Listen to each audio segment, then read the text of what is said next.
Hello! Aujourd'hui, on se retrouve pour un nouveau master vlog qui va se faire en voix off. Parce que je t'avoue qu'en ce moment, avec la réouverture des musées, le beau temps qui arrive, les couvre-feux qui se décalent peu à peu, et puis le fait aussi que j'ai retrouvé un peu plus de concentration pour mon mémoire, et bah tout ça cumulé fait que j'ai la flemme de parler en facecam. Désolé, donc ça sera en voix off pour te faire un petit peu un résumé de la situation, de ce qui a avancé, etc. Puisqu'il y a quelques temps, j'ai annoncé que le rythme de vidéo allait devenir un petit peu irrégulier parce que, bonne nouvelle, j'ai un peu retrouvé de motivation pour mon mémoire, même si comparé à l'année dernière, c'est un petit peu plus compliqué d'avancer dans la rédaction. L'année dernière, j'écrivais beaucoup et comment dire, sans avoir d'énormes obstacles, j'avançais assez vite et je pense que c'est parce que ma phase de recherche était peut-être un peu mieux aboutie et organisée et que là j'ai encore pas mal de choses qui sont en suspens et le fait d'avoir été aussi isolée des autres camarades de promo, forcément t'as pas les discussions qu'il y avait avant quand on pouvait se voir et on parlait un peu chacun de son mémoire. Donc c'était des moments en fait où je me suis rendu compte qu'ils étaient vachement importants parce que même si ça paraissait anodin, juste de se tenir au courant d'où on était, etc. et de discuter de vive voix de nos sujets, en fait ça nous avançait en parlant de tout ça. Bref, passons. On va y arriver, je vais réussir à pondre ce foutu mémoire. On y croit. Mais globalement, pas mal de choses ont un petit peu bougé. Au niveau du mémoire, donc j'ai attaqué... j'avais envoyé mon intro à mon directeur de mémoire qui m'a fait des retours pas forcément très très positifs, mais que je comprends totalement parce que moi-même, en écrivant l'introduction, j'étais pas très convaincue et que je lui ai un peu envoyé... en appel d'aide, en mode j'ai du mal là, puisque mon sujet fait que je lis énormément de livres d'histoire et que sans m'en rendre compte, je me suis peu à peu éloignée de l'histoire de l'art et j'ai commencé à arriver dans l'histoire, chose qui, pour un master en histoire de l'art, c'est pas forcément top, hein, puisque je dois rester dans ma discipline, ce qui fait que j'ai eu des approches dans mon intro et des tournures de phrases et des discours qui étaient pas corrects et que je dois modifier pour vraiment me recentrer sur l'histoire des représentations euh, de l'automobile et pas sur l'histoire de l'automobile. Donc voilà, pour l'instant, alors mon introduction est en travaux pour l'instant et je la laisse un peu en stand-by parce que j'ai besoin d'avancer dans mon texte pour produire une meilleure introduction. Donc voilà, on en est là. Donc là, je fais une partie biographique sur Louis Baudry-de-Saunier, qui est le créateur et le rédacteur en chef de la revue sur laquelle je travaille. Ce qui est aussi un peu compliqué, c'est qu'aucune biographie n'a été faite sur lui. Ce qui ne me fait pas vraiment peur, étant donné que l'année dernière, j'ai fait toute une monographie sur un artiste très peu connu. Donc c'est pas très grave, mais c'est juste que c'est des recherches qui prennent énormément de temps. Sachant que sa particule de Saunier, c'est une particule qu'il a ajoutée lui-même en fait et qui est pas du tout sur son acte de naissance ou sur ses papiers officiels, que il s'appelle pas Louis mais Charles Louis, enfin bref, du coup ça complique, ça complique. Non, en vrai ça va, mais ça fait que je suis obligée de remonter quand même pas mal. Donc là en ce moment je suis là-dessus et lundi je vais à la BNF consulter peut-être le premier journal où il a écrit des articles. C'est pas sûr, puisque bref, c'est des articles qui sont signés d'un Louis Baudry, qui est à peu près son nom habituel, sans le Charles. Donc je me dis, est-ce que c'est lui, est-ce que c'est quelqu'un d'autre? Donc je vais voir ça. C'est un peu compliqué de déterminer le premier journal où il a écrit, et c'est important pour mon développement parce que je dois parler un petit peu de ce qu'il a fait avant Omnia, tout simplement pour remettre tout dans le contexte. Bref, passons. Et je vais aussi en profiter pour voir un exemplaire de 1914 d'Omnia, parce que l'année 1914 n'est pas numérisée sur Gallica, il me semble. Enfin, il y a un petit bout qui est numérisé, et moi j'ai complété avec un exemplaire que j'ai trouvé sur eBay ou Rakuten, bref, qui m'a rien coûté d'ailleurs. Voilà, et je me suis rendu compte qu'en fait, en microfilm, la BNF avait en fait toute l'année 1914, donc il y a quelques mois qui me manquent, et du coup potentiellement quelques illustrations, et c'est quand même un moment assez important, et puis c'est là où s'arrête ma chronologie pour mon mémoire. Donc globalement, il y a ça de prévu. Ensuite, je sais plus si tu te souviens, mais j'avais contacté le responsable des collections et patrimoine histoire de l'ACF, donc l'Automobile Club de France. Il a enfin repris ses fonctions et il peut enfin travailler. On a échangé par mail, il a pu enfin répondre à mes questions, ce qui est vraiment super parce qu'il m'a pas mal avancé, et je pense que déjà avec les éléments qu'il a pu me donner, c'est des questions que je lui avais envoyées il y a quelques mois maintenant, je crois. Donc j'avais déjà eu quelques réponses, mais par moi-même en fait, mais ça me permet de conforter mes hypothèses et d'être un peu plus sûre de ce que j'avance en fait, tout simplement. Et début juillet, donc j'ai un rendez-vous avec ce monsieur pour justement qu'il me présente des objets de la collection et qu'on parle de tout ça. Donc je pense que j'aurai d'autres questions qui vont pousser dans mon cerveau entre-temps, mais vraiment c'est top, surtout qu'il est vraiment hyper à l'écoute, donc alléluia.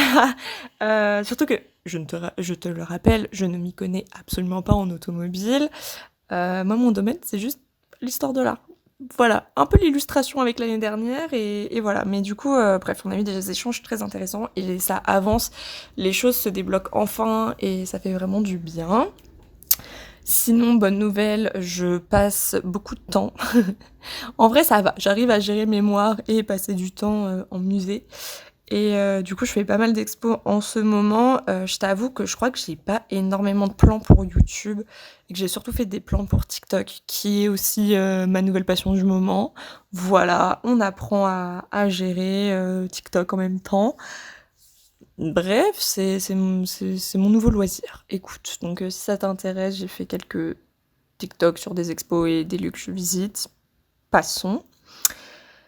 Euh, Et ensuite, sur un plan, on va dire, ça va être un peu les dernières nouvelles, mais sur un plan de fin de M2 et de future entrée dans le marché du travail. C'est un petit peu compliqué. J'ai envoyé, voilà, comme je t'avais dit dans le dernier master vlog, que j'allais me diriger vers des fondations avant de me diriger vers des galeries. C'est un peu compliqué parce que les fondations aussi ne recrutent pas, et que certaines ne vont prendre que les candidatures vont prendre les candidatures pardon qu'à partir de la mi-septembre, fin septembre. Donc c'est un peu compliqué d'avoir une perspective de futur. Voilà, c'est super. J'ai peut-être là j'ai candidaté à une nouvelle offre qui commencerait vers ce mois-ci en fait, vers juin-juillet. Donc à voir si j'arrive à décrocher un entretien, ce qui serait déjà un grand pas, et qui serait vraiment un poste super cool.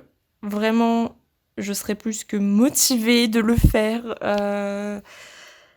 Bref, ça m'intéresserait vraiment beaucoup, mais vu le profil qui est demandé, et notamment demander 2 ans d'expérience, chose que je ne peux pas vraiment avoir. Donc c'est un peu compliqué, mais ma foi, on va prier. De toute façon, j'ai candidaté. J'ai rien à perdre, franchement, au point où j'en suis. Surtout que ce que je devais faire cet été, donc de la surveillance de salle et de l'accueil, ça a été annulé. Donc je suis en contact avec cette personne depuis février. Et elle m'a enfin annoncé, après que je l'ai relancé un certain nombre de fois, que finalement elle n'avait besoin de personne pour cet été. Donc cette personne m'a un peu mis le seum, je dois t'avouer, parce que voilà, pour moi, enfin, comment dire, c'était pas acté, tu vois, que j'aille faire de la surveillance et de l'accueil, mais j'avais quand même de fortes chances d'avoir au moins un job d'été. Donc ça a été un peu compliqué à gérer. Parce que du coup, si l'autre opportunité que j'ai se transforme en nouvel échec, yes, et bien j'ai pas de job pour cet été et que bah on est en juin, donc c'est peut-être un petit peu tard pour trouver un job d'été, du moins dans, je veux dire, dans le secteur que je veux. Euh, donc voilà, voilà. Donc ma foi, si j'ai encore une réponse négative, bah je vais devoir me diriger vers les galeries. C'est pas nécessairement le secteur dans lequel je veux évoluer.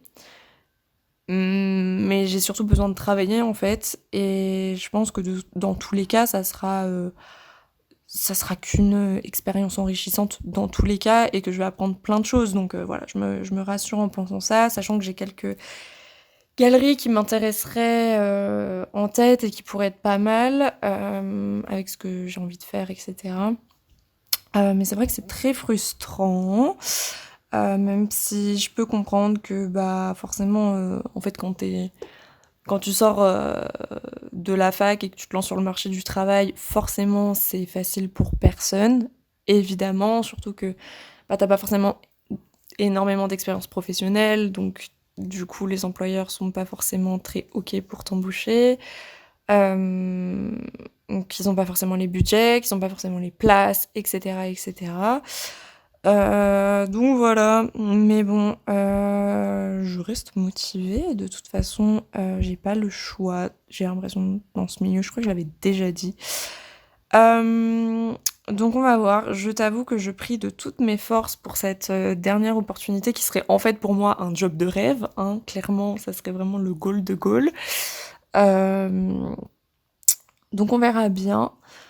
C'est vrai que je vois parfois les mails de la fac qui nous proposent des ateliers de coaching, trouver un emploi, etc. Mais j'ai tellement pas confiance à ces trucs-là, tout simplement bah, parce que dans le domaine où je suis, j'ai l'impression que les personnes qui font ces formations bah, ne s'y connaissent absolument pas et en fait ne peuvent pas t'aider, hein, concrètement. Parce que je sais plus, je crois, ça devait être en M1, on nous avait obligés à faire au moins un séminaire, un salon de l'emploi ou un truc comme ça, et le gars qui parlait, ça se voyait que il voyait pas comment ça fonctionnait dans le milieu de la culture et que tout ce qu'il disait c'était pas vraiment valable dans notre domaine, mais plutôt bah, dans des domaines liés au commerce ou ce genre de choses. Du coup, j'étais un peu là en mode pourquoi c'est orienté histoire de l'art alors que le gars ne. Non. Le gars n'est pas du tout compétent dans ce domaine. Donc voilà, ou alors il disait des choses évidentes, enfin du moins qu'il était pour moi, donc j'étais là en mode mais ça m'aide pas en fait. Donc voilà. Donc voilà. Donc ma foi, je te tiendrai updaté sur qu'est-ce que devient une M2 après être diplômée. Donc globalement, c'est un peu les nouvelles. Et j'espère vraiment réussir à finir ce mémoire parce que ça commence vraiment à me peser et je commence vraiment à en avoir marre de ces conditions. Comme tout le monde, je pense, de toute façon. Enfin, je sais très bien que je suis pas la seule dans ce cas et que c'est une année très compliquée. Mais voilà. Globalement, je pense que ça sera tout pour ce petit master vlog. Parce qu'en soi, il n'y a pas eu d'autres choses, pas plus de nouveautés que ça. Donc voilà, on se laisse pas trop sur une note très positive, mais on reste motivé. Bientôt le mémoire sera fini. Et voilà, donc on se retrouve dans une prochaine vidéo. Salut!